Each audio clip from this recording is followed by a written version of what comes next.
friend of the pod, Sepp Straka, goes out in 28. And let's just go back in time, Patrick. Let's wipe the result from your memory. Let's wipe the back nine of his round from your memory. What were you thinking when Sepp Straka went out in 28? There's no way this guy's going to win this golf tournament, probably. Because that front nine, it's not like he hit a ton of great shots from tee to green. He had a couple good wedges there. I think on 4 was a nice wedge shot, as well as 6. And then he made a few bombs from 30 feet on 7, 40 feet on 9. And it was like, hold up, this guy just shot, what, 28? And then he has like somewhat of a conservative club selection there on the 10th, the par 5, doesn't hit driver and doesn't take advantage of it. And there's just so much golf still to be played. And you saw someone like a Seamus Power, Ludwig, both those got off to great starts. You know, all 3 of these guys are going to be Ryder Cup teammates here on that European side coming soon. And I don't know, Sepp kind of just does this from time to time where he just rides an all-time heater. He said on Thursday his putting coach texted him after the round and said his toe was too high. And so he's last 54 holes, all he was thinking about was keeping his hands high so the toe would kind of hug the ground more. And I mean, he putted his butt off today.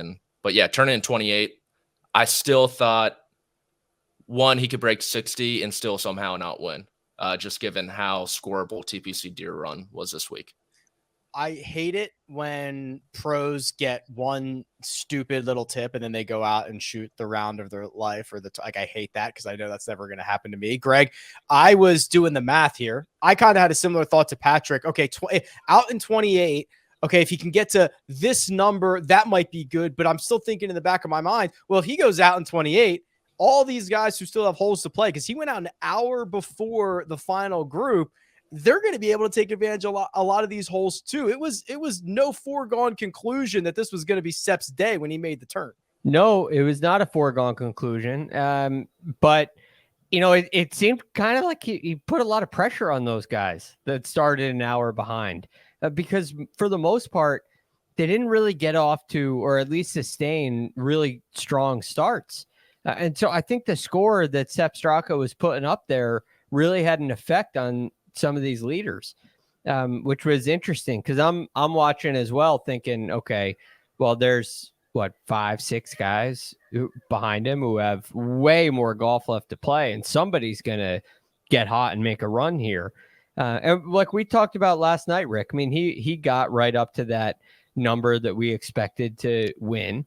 20 under would have won. If he only got to 20, it would have won, by the way, which we talked about last night. But I mean, he had 23, and that run on the back 9 of 4 birdies in a row is really when it started. Okay, this he won. I mean, when he makes birdie at the last birdie there, what at 15, 14 rather, thinking, okay, that's it. He's got a par 5 to go, and now he can pretty much cruise. And I don't think anybody is going to catch him. I mean, you're talking about somebody having to make 6 or 7 birdies in their last 9 holes. And that's a lot. So it looked like it was going to end at that point. I couldn't believe it sustained after the 28, because I was right there with you. This is going to be a great day, a great round. He'll put a great number up there. But in reality, I mean, he really should have shot 59. He should have shot 59 today. This was like the worst 62 I've ever seen. Right? It's so odd. I mean, so disappointing. It was.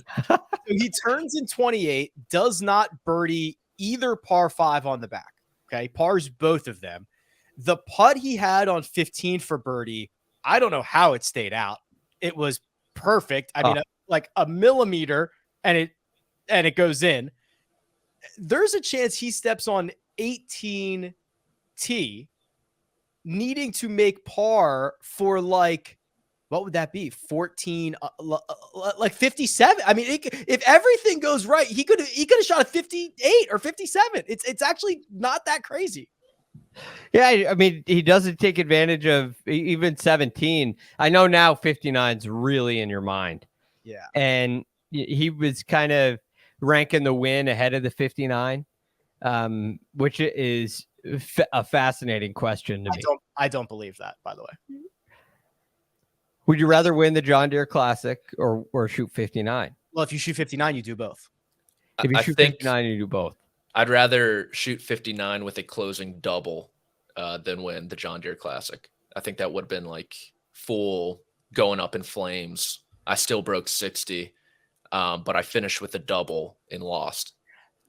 I think Patrick, if he would have won, or I'm sorry, he did win. Spoiler alert, he did win. If he shot a 59, I think that answer to that question would have been, yeah, I was thinking about 59. I think that was a little bit of self-protection, a little bit of mental defense coming in there, making a double on 18. Well, look, I mean, you winning on the PGA Tour is it's the goal every week, obviously, but so few players have shot 59. That is the thing you're remembered for, and winning once or twice on the PGA Tour, that difference there's a difference, but I don't think you're going down in history for winning twice on the PGA Tour. Shooting 59, you're going down in history you're remembered forever. So I think that really came into his mind there, and he had a pretty good bunker shot on 17. But ultimately, if he keeps it left of that bunker on 17, he probably shoots 59. Needing par on 18, there's no way he's playing the shot he played in there. I know he said he pulled it a little bit, but he's playing a different shot into that green if he only needs 4. All right, here's the history question for you. The last 2 players on the PGA Tour to shoot 59. Who were they? I know the answer to this.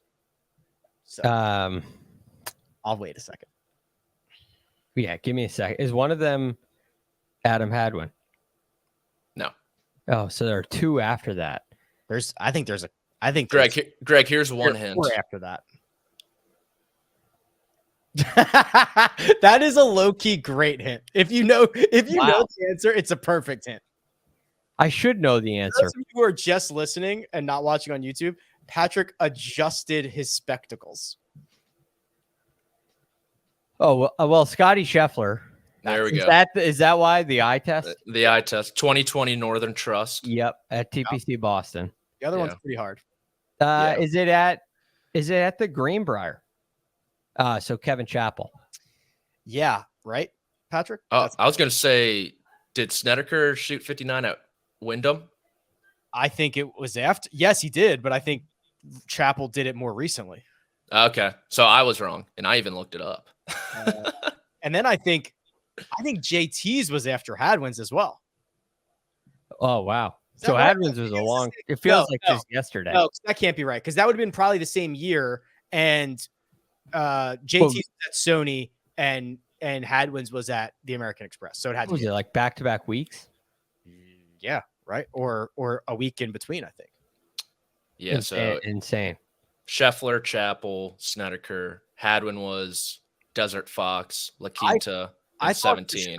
I thought for sure we were going to get it, because yesterday was the, I think, 14-year anniversary of Paul Goydos doing it at the John Deere. And yesterday I saw Paul Goydos at the driving range, and I was like, this is happening. Like I just saw the guy 14 years to the day after shooting 59 at the John Deere, and Sepp Straka is going to come out and shoot 59 at the John Deere.